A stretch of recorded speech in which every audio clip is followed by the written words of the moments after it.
Hi everyone, in this video we are going to discuss background radiation, or in other words, the radiation that you are exposed to on a day-by-day basis, or that usually exposed to. So maybe depending on where you live, you're not always exposed to one thing or another, but this is going to be globally, as a nation here in the United States, what we are usually on average exposed to.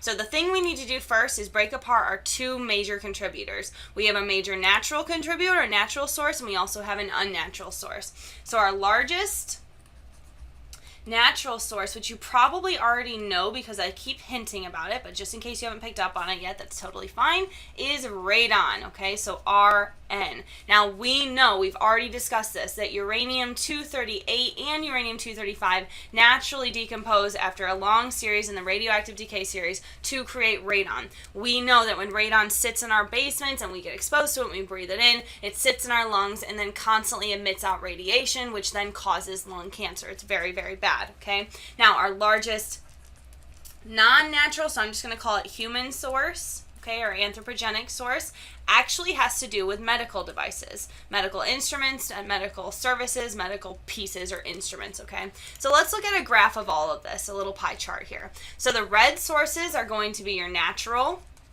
that's your red, and then your blue sources are going to be your human sources, your anthropogenic sources. And so what we can see is that it's about 50% natural, 50% human sources now.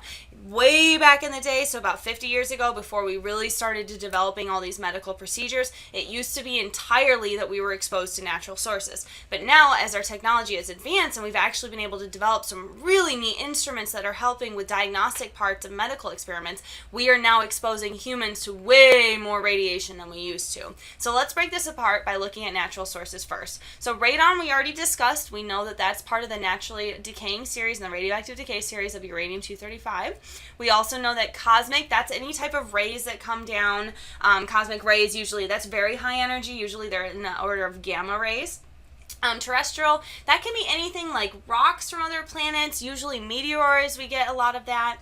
Internal is something people don't usually expect. Internal, we are talking about either C14, so carbon 14, or potassium 40. These are your two common ones. And so inside of our body, we constantly have carbon 14 and potassium 40, but we are always cycling it in and out. As fast as we get potassium 40 in, our body spits it right back out. Same thing with carbon 14. When we breathe in and out, all of that carbon dioxide, that CO2, is constantly exchanging our C12 and C14 ratio in our system. And we'll talk specifically about carbon dating in a future video as well. But for now, when we talk about internal, no, it's carbon and potassium. So those are our main natural sources. Now let's switch over to our human sources. And as you can see, it's mainly medical procedures. So when we talk about our medical procedures, I'm talking about x-rays, CT scans, or radioactive tracers. So if you ingest a radioactive tracer so that we can then scan until it will light up in some kind of MRI or CT scan so we can see exactly where there's some kind of issue inside of your body.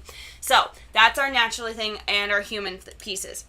The one last thing I want to point out, though, is your consumer products. So the consumer products is smoking. If you smoke, you are exposing yourself to even more radiation that is not necessary. So please, please, please, I know I've harped on this a lot in the Air We Breathe unit, but please, please don't smoke. It's so bad for you. It's bad for everybody else around you. It's just terrible. Please don't do it. Okay, moving on. Here is my question.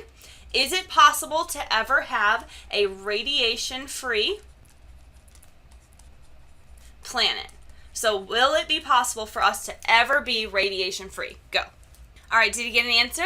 Hopefully you did. And as we can see, about 50% of our ionizing radiation that we are exposed to on a normal basis is natural. So can we ever have a radiation-free planet? No, never. In the same way that we can never have a pollution-free planet, that's just not going to happen, okay? So definitely not. We're always going to be exposed to radiation. So the thing is, how do we keep our annual dose down? And the biggest, the best piece of advice is just be aware. Be aware of where you can be exposed to radiation. So there's 4 factors I want you to kind of think about here in this video. The first one, number 1, is that we are exposed to relatively low doses of radiation from medical tests. Be aware, okay? A dental x-ray is a very, very common way for us to be exposed to this radiation. If your hygienist ever is trying to take your x-rays of your mouth, but they don't put the thing over you, your big lead blanket, you punch that person in the face and you run out of there as fast as possible, okay? Make sure that you are the one being aware of it. Don't let somebody else expose you to radiation just because of operator error, okay? You can be responsible for your own body. Number 2, we know that ionizing radiation can cause cancer. So do everything you can to protect yourself. Wear sunscreen, wear a hat, wear sunglasses. Protect yourself from high energy UV radiation. Protect yourself from x-rays by wearing the lead blanket, okay? Just be aware of this. You have to understand this. The third thing is, and this is the really bad part, is that we aren't aware quite yet of the long-term effects. So long-term effects of low doses are unclear. We simply do not have the technology or have had the studies or the experiments going on long enough to know exactly what happens and when you are constantly exposed to low doses of radiation. So just be aware, protect your body, be a good citizen, be a good scientist, okay? And the last one is that we understand large doses of radiation. So we know as a society what happens when you're exposed to large doses of radiation. So let me show you, okay? Hold on, give me a second. All right.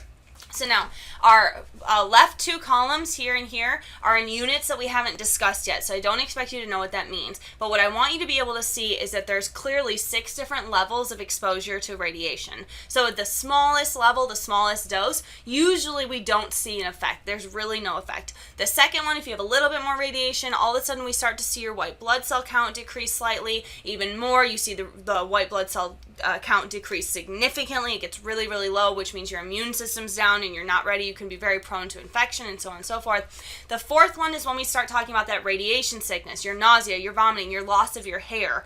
The fifth one, this is when it's really bad. You're getting hemorrhaging, ulcers, possible death. And then the last one is guaranteed death. So these people that were in Chernobyl, like directly in Chernobyl when that thing exploded and it went through the chemical meltdown, they were almost 100% guaranteed death because they were exposed to such high dosages of radiation at one time that they guaranteed to die.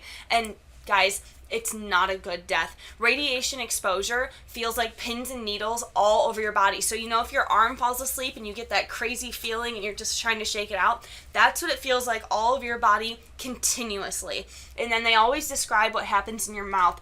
You can taste like this metally something, so almost like it's like a taste of blood or iron in your mouth, but that taste does not go away. So that is the end. That's your end of your life. You have pins and needles all over your body. You have this horrible taste in your mouth, and then you start hemorrhaging, and things keep coming out of your body, and it's not good. It's not good. So please, the moral of the story of this is be aware, okay? You have to be your own advocate. Do everything you possibly can to limit your exposure to radiation, and don't smoke.